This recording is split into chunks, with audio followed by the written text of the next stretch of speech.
How to fix slow download speed on Telegram. So, if you're currently experiencing slow download speed on your Telegram, be it a video or a picture, what you can do is you first need to head over and then check the speed of your internet connectivity. Head over right here to any browser that you have, and then from in there, click onto the search bar and search in here for fast.com. Now, it should be able to actually measure how fast is your internet.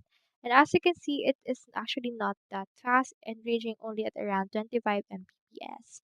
So what you can do is you can change to a faster internet connection, or you can also enable data connection into your actual internet. Now, seeing here if it works, and it should be able to fix the problems you're having on Telegram.